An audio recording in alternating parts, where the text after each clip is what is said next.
The Nexus Station, floating in the void between three star systems, was supposed to be neutral territory, a place where different species could conduct business, share information, and maintain the delicate balance of galactic peace. What it actually was, most days, was a cosmic dive bar where the strong preyed on the weak and credits changed hands through intimidation rather than negotiation. Captain Vex Korthran loved it here. Standing 2.5 meters tall with 4 arms ending in razor-sharp claws, Vex commanded respect through a simple formula: violence applied with surgical precision. His crimson scales bore the ritual scars of 17 different conflicts, each one a trophy representing a species he'd humiliated into submission. His crew of 12 Korthak warriors followed him with the devoted loyalty of predators who'd found their perfect alpha. Today, Vex had spotted new prey. The human sat alone at a corner table in the rusty nebula cantina, nursing something that looked like whiskey and reading from a data pad with a focused concentration of someone trying very hard to ignore the universe around her. She was small even by human standards, maybe 1.6 meters tall, with shoulder-length auburn hair, and the kind of lean build that suggested manual labor rather than combat training. Her name was Chen, though Vex didn't care about names. What he cared about was the way every other patron in the cantina was carefully avoiding looking in her direction, while simultaneously keeping track of exactly where she was sitting. That kind of behavior usually meant one of two things. Either the target was incredibly dangerous, or they were carrying something incredibly valuable. Either way, Vex was interested. "Look at that pathetic little creature," he rumbled to his second-in-command. A scarred warrior named Thek, who'd lost his left eye in a bar fight on Rigel 7. Sits there reading like she owns a place. Thek's remaining eye focused on the human with predatory interest. "Wanting to find out what she's carrying, Captain?" Vex's laugh sounded like grinding metal. "No, my friend. I think today calls for a more educational approach. These humans need to learn their place in the galactic hierarchy." The truth was, Vex had been itching for a fight ever since the incident on Proxima Station 3 months ago. A human merchant had refused to pay his protection fee, and somehow managed to convince the entire station security force to escort Vex and his crew off the premises. The humiliation still burned in his gut like acid. Time to restore the natural order. Vex rose from his table with deliberate theater, his 4 arms spreading wide to display the full extent of his intimidating presence. Conversations throughout the cantina died as patrons recognized the signs of impending violence. Smart beings started moving toward the exits. The human didn't look up from her data pad. "Human!" Vex's voice boomed across the cantina, like a challenge from the gods of war. "You sit in my section." Chen took a slow sip of her drink and turned to the next page of whatever she was reading. Her voice, when she spoke, carried the patient tone of someone explaining basic concepts to a particularly slow child. "Your section?" she asked without looking up. "That's interesting. I don't see your name on the deed." Vex's claws extended with an audible click. Around the cantina, the remaining patrons pressed themselves against the walls. Even the Nexus Station's notoriously corrupt security forces had mysteriously vanished. "I am Captain Vex Korthran," he announced, striding toward her table with the confidence of someone who'd never lost a fight. "Terror of the Outer Rim, conqueror of Bellatrix 7. I have claimed this territory through right of strength." Sarah finally looked up from her data pad, and Vex got his first clear look at her eyes. They were brown, ordinary human brown, but something in their depths made his predatory instincts twitch with unease. "Right of strength," she repeated thoughtfully. "That's a Korthak concept, isn't it? Very traditional, very primitive." The insult hit Vex like a physical blow. His crimson scales darkened to deep maroon with rage. "You dare mock Korthak traditions, human filth?" Sarah marked her place in her reading with careful precision and set the data pad aside. When she looked up at Vex again, her expression held the same patient interest a scientist might show when observing an interesting but ultimately predictable specimen. "I'm not mocking anything," she said reasonably. "I'm just noting that basing territorial claims on who can hit the hardest went out of style on most civilized worlds around the time we invented agriculture." Vex's crew had formed a semicircle behind their captain, blocking any potential escape routes. Thek cracked his knuckles with anticipation. This was going to be fun. Perhaps, Vex purred with false politeness, you need a lesson in respect. Sarah nodded, as if this were a perfectly reasonable suggestion. You know what? You're absolutely right. Someone definitely needs a lesson here. She stood up slowly, her movements casual and unhurried. Vex towered over her by nearly a full meter, his 4 arms giving him twice the reach advantage. His claws could slice through starship hull plating. His species had evolved from apex predators on a world where everything was trying to kill everything else. Sarah Chen reached into her jacket pocket and withdrew what appeared to be a simple metal tube, about the length of her forearm. See, the thing about lessons, she continued conversationally, is that they work best when the student is paying attention. Vex's laugh was genuinely amused. You threaten me with a flashlight, little human? This should be entertaining. Sarah pressed a button on the metal tube. Nothing visible happened, but every piece of electronic equipment in the cantina suddenly went dead. The lights dimmed to emergency backup power. The music stopped. Even the environmental systems paused for a moment before switching to manual controls. That's not a flashlight, Sarah explained helpfully. That's an electromagnetic pulse generator. Military grade. It just fried every recording device, communication system, and security camera within a 50-meter radius. The temperature in the cantina seemed to drop several degrees. Vex's predatory grin faltered slightly as he processed the implications. Why would you do that? He asked, though something deep in his primitive brain was beginning to suggest that maybe he made a tactical error. Sarah's smile was bright and cheerful, the kind of expression a kindergarten teacher might wear while explaining finger painting to 5-year-olds. Because what's about to happen to you is going to be extremely educational, and I wouldn't want there to be any record of it. For your dignity, you understand. Vex snarled and lunged forward with all 4 claws extended, moving with the lightning-fast reflexes that had made his species the terror of 17 star systems. Sarah was no longer there. She'd moved sideways and down, flowing around his attack like water around a stone. As Vex's momentum carried him past her position, something struck him in the back of his left knee with surgical precision. Pain exploded through his leg as his knee bent in a direction nature had never intended. He crashed to the cantina floor with a sound like a falling tree, his warrior's roar of pain echoing off the walls. Lesson 1, Sarah said pleasantly, standing calmly beside his fallen form. Speed beats strength when the stronger opponent telegraphs their attacks. Vex rolled over and slashed upward with desperate fury. His claws should have opened Sarah from hip to shoulder, spilling her life across the cantina floor. Instead, she caught his wrist in both hands and twisted with a motion that looked almost gentle. The sound of breaking bone was clearly audible throughout the silent cantina. Vex's scream of agony would haunt the nightmares of everyone present for years to come. Lesson 2, Sarah continued in that same helpful tone. Leverage is a wonderful thing when you know how to use it properly. Thek and the other crew members finally shook off their shock and charged forward in a coordinated attack. 12 Korthak warriors, each one a veteran of countless battles, moving in perfect synchronization to overwhelm a single human female. What followed wasn't really a fight. It was a clinic. Sarah moved through the attacking warriors like a dancer performing a particularly violent ballet. Every motion served multiple purposes. A block that became a strike, a dodge that positioned her for a counterattack, a throw that sent one attacker crashing into 2 others. She didn't waste energy on flashy techniques or dramatic gestures. Every movement was economical, precise, and devastatingly effective. When a Korthak warrior swung at her head, she ducked under the blow and struck his elbow joint, hyperextending the arm with a wet cracking sound. When another tried to grab her from behind, she used his own momentum to send him flying into a support pillar hard enough to leave a warrior-shaped dent in the metal. The entire engagement lasted less than 30 seconds. When the dust settled, 12 of the galaxy's most feared warriors lay groaning on the cantina floor, nursing injuries that would take months to heal properly. Sarah stood in the center of the wreckage, not even breathing hard. Vex struggled to his feet, cradling his broken wrist against his chest.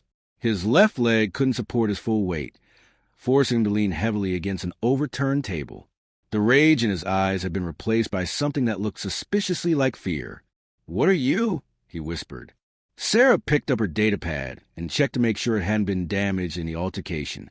"I'm a xenobiologist," she said matter-of-factly. "I study the behavioral patterns of different species across the galaxy." She gestured toward the scattered Korthak warriors with academic interest. "Your species is particularly fascinating.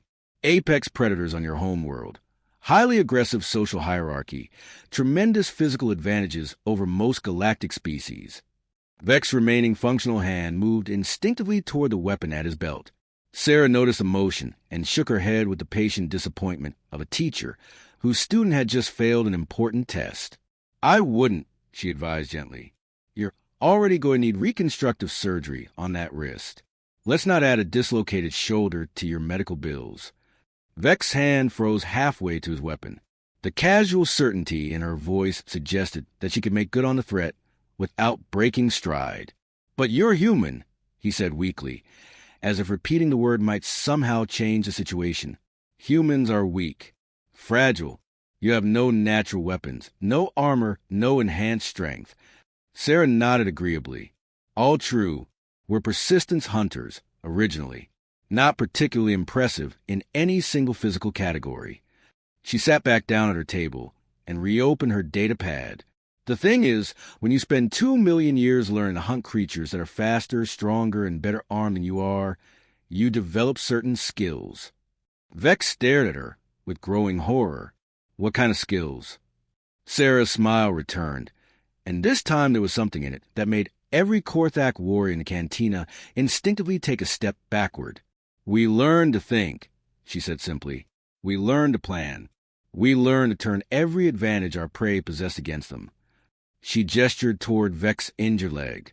"Your species evolved enhanced reflexes and multiple limbs to overwhelm opponents through speed and reach. But reflexes can be predicted if you understand the neural pathways involved. And extra limbs just give you more joints to break." The implications hit Vex like a physical blow. "You studied us. Before this fight, you studied Korthak anatomy and combat techniques." "I study everyone," Sarah confirmed cheerfully. "It's my job. Behavioral patterns, anatomical weak points, and psychological triggers. I got files on 300 different species."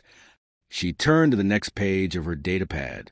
"Did you know that Korthak warriors have a genetic predisposition toward overconfidence? It's actually encoded in your DNA. Served your species well when you were hunting giant lizards on your homeworld, but becomes significant liability when dealing with opponents who fight with strategy instead of instinct." Vex felt something cold and terrible settling in his stomach. "You're not just a scientist." Sarah looked up from her reading with genuine surprise. "Of course I am. I'm a xenobiologist specializing in predatory species behavior modification." The words hung in the air like a death sentence.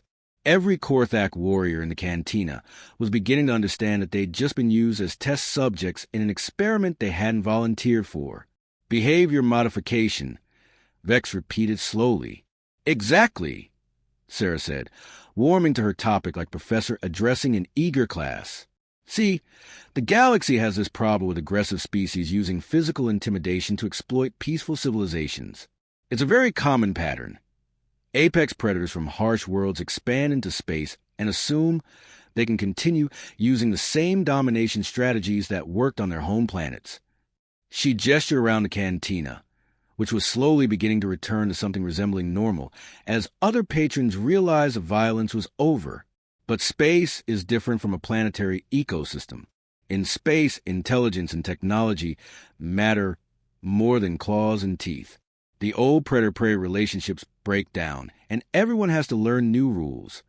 Vex was beginning to understand that this conversation was heading somewhere very unpleasant.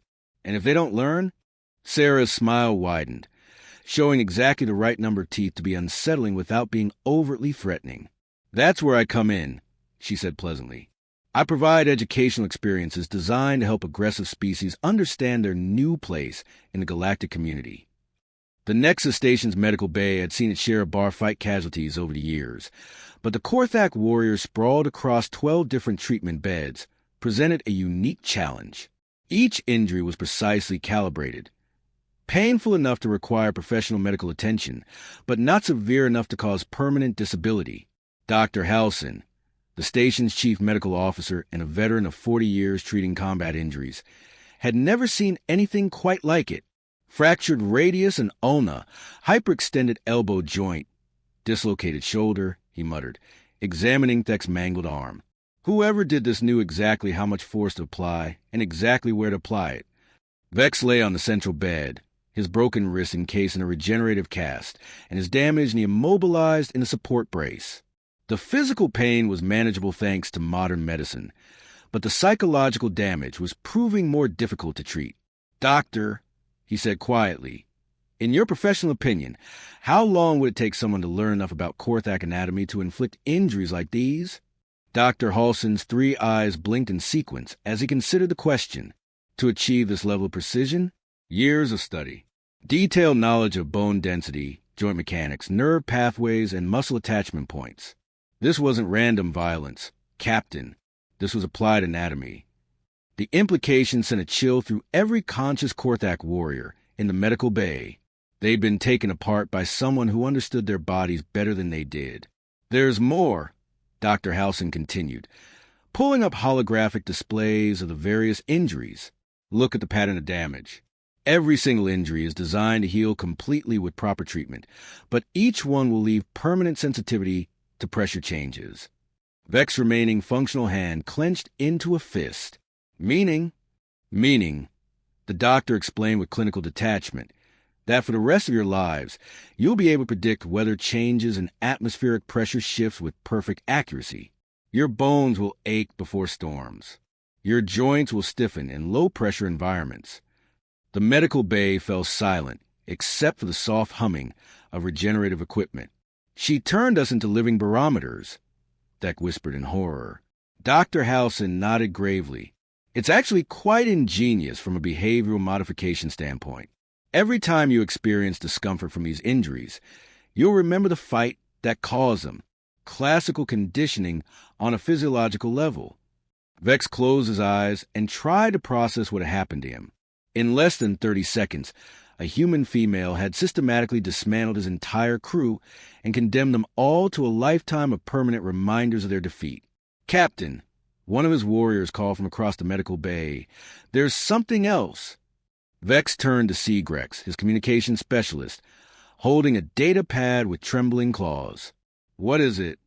"I've been monitoring galactic news feeds," Grex said, his voice hollow with shock, "looking for information about the human who did this to us." He transferred the data to the main medical bay display. Headlines from across known space began scrolling past in a parade of devastation that made Vex's blood run cold. Kytherian pirate fleet surrenders after encounter with human mediator. Vorthan raiding party voluntarily enters rehabilitation program. Draconian death cult converts to pacifism following educational workshop. "She's done this before," Vex breathed. "How many times?" Grex scrolled through more headlines, his expression growing more horrified with each entry. 47 documented cases over the past 3 years.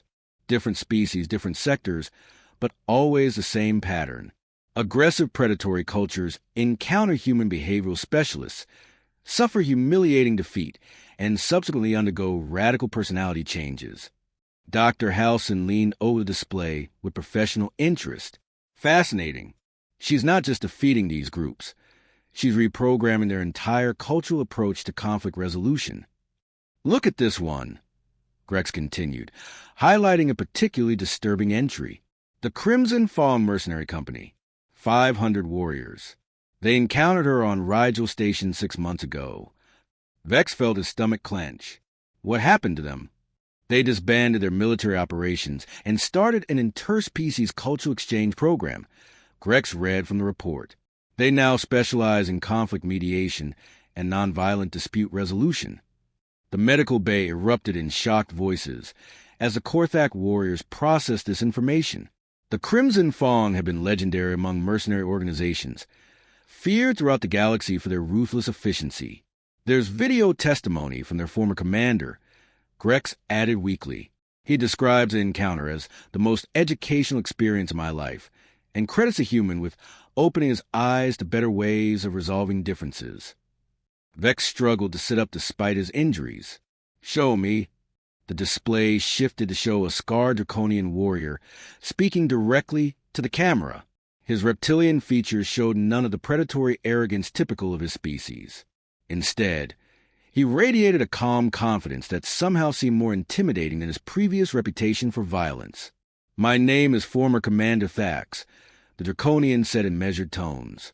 "I am speaking to warn other aggressive species about the human behavioral specialist known as Chen." Vex crew leaned forward to catch every word. "Do not be fooled by her appearance or her peaceful demeanor," Thax continued. "This human is the most dangerous opponent any of us will ever encounter. Not because she will kill you, but because she will teach you to be better than what you are." The warning sent chills through every Korthak warrior present. Being killed in battle was an honorable fate. Being forced to examine your life choices and find them wanting with something else entirely. "She will defeat you," Thax went on, "but she will not destroy you. Instead, she will show you that everything you thought you knew about strength and power and dominance was wrong. She will prove that intelligence and understanding are more powerful than claws and teeth and armor." Vex felt something breaking apart inside his chest. "Turn it off." "She will make you realize," Thax's recorded voice continued inexorably, "that the galaxy is vast and beautiful and full of wonders you never imagined, and that spending your life hurting others in pursuit of meaningless dominance is the most pathetic waste of existence possible." "I said turn it off," Vex roared, his voice cracking with emotions he didn't have names for. The display went dark, but the damage was done. Every warrior in the medical bay was staring at their captain with expressions that suggested their worldview was beginning to crack along fundamental lines. "Captain," Vex said quietly, "what are we going to do?" Vex looked around at his crew, these warriors who had followed him across the galaxy in pursuit of conquest and plunder. They'd been the terror of the Outer Rim, taking what they wanted and destroying anyone who stood in their way. Now they lay broken in a medical bay, nursing injuries that would remind them for the rest of their lives that someone had cared enough to teach them a better way to live. "I don't know," Vex admitted, his voice barely above a whisper. Dr. Halson cleared his throat diplomatically. "If I may suggest, Captain, there are several rehabilitation programs available for species undergoing cultural transitions. The Galactic Mediation Service offers excellent counseling for groups looking to redirect their aggressive tendencies toward more constructive pursuits." Vex stared at the ceiling of the medical bay, trying to process the idea that he might need counseling. A week ago, he'd been a feared pirate captain. Now, he was apparently a candidate for therapy. "What kind of constructive pursuits?" he asked, though part of him wasn't sure he wanted to know. Dr. Halson consulted his data pad. "Well, your species' natural aggressiveness and tactical thinking could be quite valuable in security consulting, protecting peaceful species from the kind of predators you used to be, essentially." The irony was so perfect, it almost made Vex laugh. "Almost. There's also exploration and mapping services," the doctor continued. "Your willingness to take risks and enter dangerous territories could be channeled toward expanding galactic knowledge instead of expanding your personal wealth." Grex looked up from his communication station. "Captain, there's an incoming message." Vex's remaining functional hand moved instinctively toward his weapon before he remembered that he was unarmed and injured. "From who?"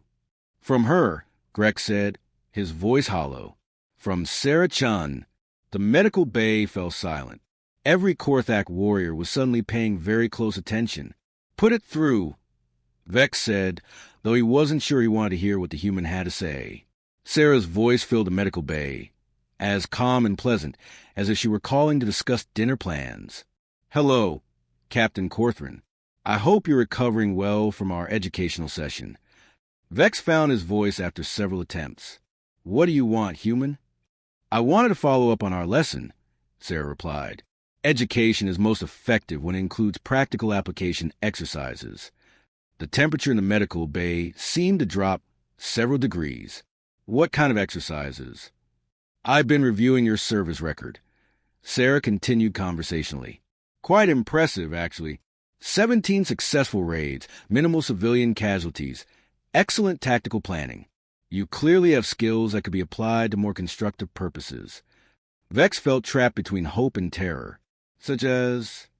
The Outer Rim colonies have been having problems with a new pirate organization called the Blood Spiral. Very aggressive, no regard for civilian safety. The kind of group that gives honest raiders like yourselves a bad reputation. The casual way she said honest raiders made Vex's head spin. Was she actually complimenting his previous career choices? The Galactic Security Council has authorized me to offer you a consulting contract, Sarah continued. Help them understand blood spiral tactics and develop countermeasures. Standard consulting fees, full medical coverage, and a letter of recommendation for any future career transitions you might want to pursue. Vex looked around at his crew, seeing his own confusion reflected in their faces. You want us to help catch pirates? I want you to help protect innocent people from the kind of violence you use to perpetrate, Sarah corrected gently. There's a difference, and understanding that difference is part of your continuing education. The offer hung in the air like a lifeline thrown to drowning sailors. Vex could feel his worldview continuing to crack and reshape itself around new possibilities. And if we refuse, he asked. Sarah's laugh was warm and genuinely amused. Captain, you're a free citizen of the galaxy. You can make whatever choices you want. I'm just offering you the opportunity to discover that using your skills to protect people feels better than using them to hurt people. Vex closed his eyes and tried to imagine himself working for the authorities instead of against them. The idea should have been horrifying, but instead it felt oddly liberating. How do you know? He asked quietly. How do you know it feels better? Because, Sarah said, her voice carrying infinite patience, I used to be like you. The admission hit the medical bay like a bomb. Every Korthak warrior was suddenly staring at the communication system with a new understanding. I was a soldier, Sarah continued. Special forces. I spent 5 years learning to hurt people efficiently and taking pride in being good at it. Vex felt something fundamental shifting in his understanding of the universe. What changed? I realized that I was much happier when I used my skills to help people instead of hurting them, Sarah said simply. It took some time to unlearn old habits, but once I made a transition, I never looked back. She paused, letting her words sink in. The skills are the same, Captain. The techniques, the tactical thinking, the ability to read opponents and predict their actions. The only difference is what you choose to do with those abilities. Vex looked around at his crew one more time. They were all watching him, waiting for his decision. These warriors had followed him into battle across 17 star systems, trusting his judgment with their lives. If we take this consulting job, he said carefully, what happens after?